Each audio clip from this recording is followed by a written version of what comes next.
नमस्कार दोस्तों, एक बार फिर से आप सभी दोस्तों का आपके अपने YouTube channel you and VTV पर बहुत बहुत स्वागत है। दोस्तों, दिन भर की जो बड़ी खबरें हैं, मुख्य समाचार हैं, एक एक करके चलेंगे। ब्रेकिंग न्यूज अपडेट आप तक पहुंचाएंगे। ये खबरें जानना आप लोगों के लिए बहुत ही जरूरी है। सही खबरें आप तक आगे इसी वीडियो में पहुंचाएंगे। लगातार हमारे साथ बने रहिए। तो वहीं दोस्तों, खबरों की तरफ चलने से पहले आप लोगों से एक छोटा सा निवेदन है कि अगर आप लोगों ने अभी तक हमारे YouTube चैनल को सब्सक्राइब नहीं किया है तो चैनल को अभी सब्सक्राइब करके बेल के आइकन को जरूर दबाइए दोस्तों। और कमेंट बॉक्स में किसानों के समर्थन में कमेंट जरूर कीजिएगा। जय जवान जय किसान, तीनों ही काले कानून वापस लो। पहली बड़ी खबर जान लेते हैं। असम से दोस्तों बड़ी खबर सामने निकल के आ रही है। बीजेपी के विधायक दो गुटों में बटे हैं। जल्द ही 30 विधायक दे सकते हैं इस्तीफा। सूत्रों के अनुसार बड़ी जानकारी सामने निकल के आ रही है। दरअसल ये 30 विधायक पूर्व मुख्यमंत्री सोनोवाल के समर्थक बताए जा रहे हैं, तो वहीं हेमंत बिस्व शर्मा के समर्थन में 46 विधायक बताए जा रहे हैं। इन 30 विधायकों का कहना है कि यहां पर सोनोवाल को मुख्यमंत्री ना बना के बीजेपी के केंद्रीय नेतृत्व ने हमारे साथ बड़ा धोखा किया है। बीजेपी ने असम में बहुमत तो हासिल कर लिया है, लेकिन अब बीजेपी दो फाड़ होती हुई नजर आ रही है, जिसके कारण दिल्ली तक हड़कंप मचा हुआ है। और इन 30 विधायकों को मनाने बीजेपी के 4 बड़े नेता असम के लिए रवाना भी हो चुके हैं। दरअसल दोस्तों, अगर ये 30 विधायक इस्तीफा दे देते हैं तो राज्य में बीजेपी सरकार गिरना तय है। और इन 30 विधायकों की यही मांग है कि सोनोवाल को सीएम बनाया जाए, लेकिन बीजेपी ने हेमंत बिस्व शर्मा को मुख्यमंत्री बना दिया है, जिस कारण ये विधायक यहां पर बागी हो चले हैं। यहां पर साफ तौर पर असम बीजेपी के अंदर अंदरूनी कलह देखने को मिल रही है और बीजेपी दो फाड़ होती हुई नजर आ रही है। एक गुट है जो कि यहां पर हेमंत बिस्व शर्मा के समर्थन में है, तो वहीं दूसरा गुट है विधायकों का, वो सोनोवाल के समर्थन में है। ये बड़ी अपडेट दोस्तों निकल के आई है असम से सामने। एक और अपडेट आप लोगों को बताते चलें। बीजेपी के सांसद सनी देओल हुए हैं लापता। पठानकोट में लगे हैं पोस्टर। क्या कुछ है पूरा मामला बताते चले। गुरदासपुर से बीजेपी के सांसद सनी देओल इन दिनों लापता बताए जा रहे हैं। चौंकिए मत। दरअसल सांसद को लेकर के पठानकोट में इन दिनों पोस्टर लगाए गए हैं, जिन पर लिखा है गुमशुदा की तलाश। सांसद सनी देओल लापता है। लंबे समय से अपने संसदीय क्षेत्र में नहीं जाने के बाद अब यहां पर जनता ने उनके लापता होने के पोस्टर वहां पर लगा दिए हैं। इसके साथ ही उनके संसदीय क्षेत्र में नहीं आने को लेकर के विपक्षियों ने भी उन पर जबरदस्त तरीके से हमला बोला है। दरअसल दोस्तों, आप लोगों को बताते चले, कोरोना की वजह से चारों तरफ यहां पर हाहाकार मचा हुआ है। ऐसे समय में जब गुरदासपुर के बीजेपी के जो सांसद हैं सनी देओल, वहां की जनता की मदद करनी चाहिए, ऐसे समय में वो वहां से लापता है और अपने क्षेत्र से गायब है, जिसको लेकर के जनता के बीच में भारी नाराजगी देखने को मिल रही है। और लोगों का कहना है कि हमने ऐसा सांसद चुन के बड़ी भूल कर दी है। और यहाँ पर अब लापता होने के पोस्टर लगा दिए गए हैं शहर भर के अंदर, और यहाँ पर लिखा है कि गुमशुदा की तलाश सनी देओल। और जो भी इनकी खबर देगा या ये बताएगा कि ये कहां पर है, उनको उचित इनाम भी दिया जाएगा। ऐसी खबर सामने निकल के आई है दोस्तों। अगली बड़ी खबर आप लोगों को बताते चलें। रामदेव के भाई बालकृष्ण और अडानी की संपत्ति की जांच हो जाए तो बीजेपी के कई बड़े नेता जेल में होंगे। ये यहां पर कहना है पप्पू यादव का। भारत में फैली कोरोना महामारी के दौरान गरीबी और बेरोजगारी का स्तर बढ़ता ही चला जा रहा है। गरीब और मध्यम वर्गीय परिवारों को रोजगार छिन जाने की वजह से अपनी बेसिक जरूरतों को पूरा करने के लिए बड़ी परेशानियों का सामना करना पड़ रहा है। देश की अर्थव्यवस्था में भी भारी गिरावट दर्ज की गई है। दूसरी तरफ देखा जाए तो कोरोना महामारी के दौरान जहां देश का गरीब तबका और भी गरीब होता जा रहा है, तो वहीं अमीर पूंजीपतियों की संपत्ति में लगातार खूब इजाफा देखने को मिल रहा है। हाल ही में एक रिपोर्ट में बताया गया था कि अडानी ग्रुप के मालिक गौतम अडानी की संपत्ति में इस कदर इजाफा हो रहा है कि वह एशिया के दूसरे सबसे अमीर पूंजीपति बन गए हैं। इसी कड़ी में जन अधिकार पार्टी के अध्यक्ष और पूर्व सांसद पप्पू यादव ने मोदी सरकार पर निशाना साधा है। उन्होंने ट्वीट कर लिखा है कि राम भारत बालकृष्ण और अडानी की संपत्ति की जांच हो जाए तो बीजेपी के अधिकांश बड़े नेता जेल में होंगे। राम भरत सलवार बाबा का भाई है। ये यहाँ पर पप्पू यादव ने जोरदार हमला किया है मोदी सरकार के पूंजीपति मित्रों को लेकर के। एक और बड़ी खबर जान लेते हैं। कांग्रेस का मिशन यूपी उलेमाओं को साधने में जुटी है कांग्रेस पार्टी। आप लोगों को बताते चले, उत्तर प्रदेश में अगले साल होने वाले विधानसभा चुनाव के लिए सियासी बिसात बिछाई जाने लगी है। कांग्रेस ने यूपी में अपने सियासी वजूद को बचाए रखने और अपने पुराने कोर वोट बैंक मुस्लिम समुदाय को साधने के लिए उलेमाओं के साथ वर्चुअल बैठक शुरू कर दी है। उत्तर प्रदेश कांग्रेस अल्पसंख्यक कमेटी ने सूबे के हर जिले में उलेमाओं के साथ बैठक करके रणनीति बनाई है, जिसकी शुरुआत बस्ती और संत कबीर नगर जिले से हो चुकी है। ऐसे में देखना है कि उलेमाओं के जरिए कांग्रेस क्या मुस्लिमों को अपने पाले में लाने में कामयाब रहेगी।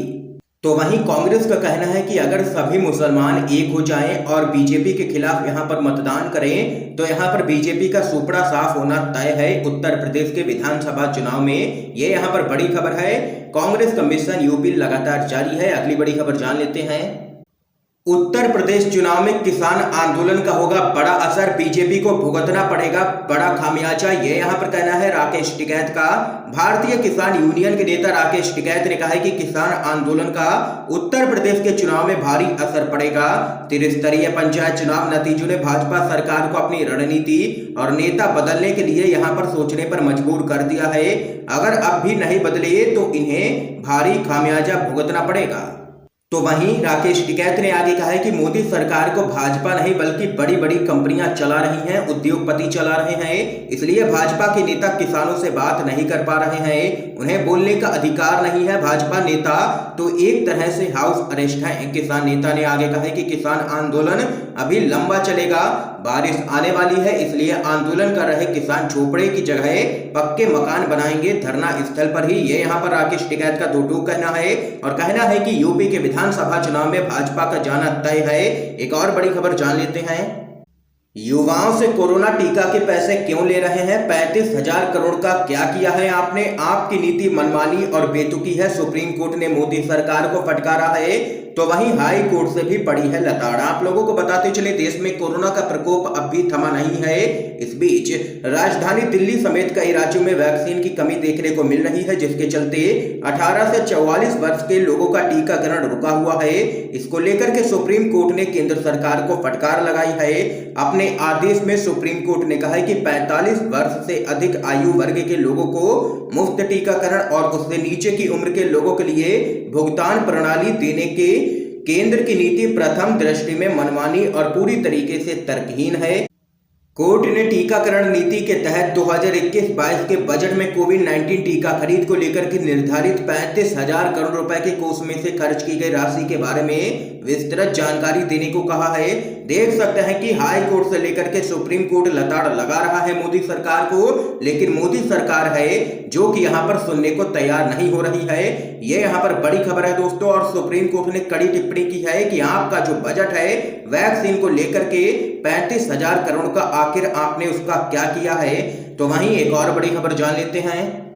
बिहार से दोस्तों बड़ी खबर सामने निकल के आ रही है। जल्द ही सत्ता परिवर्तन होता हुआ दिख रहा है बिहार के अंदर। आप लोगों को बताते चले, जीतन राम मांझी और मुकेश सहनी मिले हैं। आरजेडी और कांग्रेस ने कहा है कि एनडीए की नाव डूबने वाली है, नई सरकार आने वाली है। आप लोगों को बताते चले, बिहार में पूर्व मुख्यमंत्री व हम प्रमुख जीतन राम मांझी और वीआईपी अध्यक्ष व राज्य में मंत्री मुकेश सहनी के बीच पिछले दिनों हुई मुलाकात के बाद सियासी गलियारों में अटकलें लगनी शुरू हो गई थी।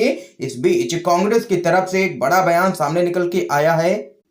आप लोगों को बताते चलें, कांग्रेस के राज्यसभा सांसद अखिलेश प्रसाद सिंह ने कहा है कि बिहार में जल्द ही नई सरकार बनेगी, जिसका नेतृत्व लालू यादव की पार्टी आरजेडी करेगी। उन्होंने कहा है कि बिहार सरकार कोरोना पर नियंत्रण करने में पूरी तरह से फेल रही है। एक निजी समाचार चैनल से बात करते हुए राज्यसभा के सांसद अखिलेश प्रसाद सिंह ने कहा है कि नीतीश सरकार अब चंद महीनों की सरकार है, जल्द ही राज्य में महागठबंधन की सरकार बनेगी। उन्होंने कहा है कि जीतन राम मांझी और मुकेश सहनी एनडीए के भीतर घुटन महसूस कर रहे हैं। यहां आपको बता दें कि बिहार विधानसभा के 243 सीटों में से एनडीए के पास इस समय वर्तमान में 127 सीट हैं, जिसमें हम और वीआईपी पार्टी की 4-4 सीट शामिल हैं, जबकि आरजेडी के पास 75 सीटें हैं। इस तरह से महागठबंधन के पास कुल 110 सीटें हैं। तो यहां पर दोस्तों आप लोग देख सकते हैं कि कांग्रेस और आरजेडी ने कर दिया है बड़ा दावा, जल्द ही बनेगी महागठबंधन की सरकार बिहार के अंदर। और नीतीश सरकार अब चंद ही दिनों की मेहमान है। ये बड़ी अपडेट दोस्तों सामने निकल के आई है। एक और बड़ी खबर जान लेते हैं। कांग्रेस ने मोदी सरकार से कहा देश के सभी नागरिकों को कोविड रोधी टीका मुफ्त में लगे। राहुल गांधी ने किया है जोरदार हमला। कांग्रेस ने केंद्र सरकार से देश के सभी नागरिकों को कोविड रोधी टीका मुफ्त में लगाने की एक बार फिर से मांग की है और आरोप लगाया है कि सरकार की ढुलमुल नीति की वजह से टीकाकरण अधर में लटक गया है।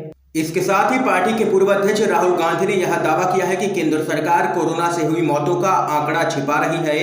मुख्य विपक्षी पार्टी ने मुफ्त टीकाकरण की पैरवी करते हुए विभिन्न सोशल मीडिया मंचों पर hashtag speak up for free universal vaccination hashtag से अभियान चलाया है और जबरदस्त तरीके से केंद्र सरकार को घेरा है। और राहुल गांधी ने कहा है कि भारत सरकार कोविड से हुई मौतों के असली आंकड़े को छिपा रही है और झूठे आंकड़े पेश किए जा रहे हैं। ये यहाँ पर दोस्तों आज की समय की तमाम बेहद बड़ी खबरें थी जो हमने आप लोगों तक पहुंचाई हैं UNVTV के माध्यम से। अगर आप लोगों को ये वीडियो पसंद आया हो तो लाइक कीजिएगा। आप लोगों की क्या कुछ राय है इस खबर पे जरूर बता सकते हैं। वीडियो को ज्यादा से ज्यादा शेयर कीजिए। आप सभी का वीडियो देखने के लिए बहुत बहुत धन्यवाद दोस्तों।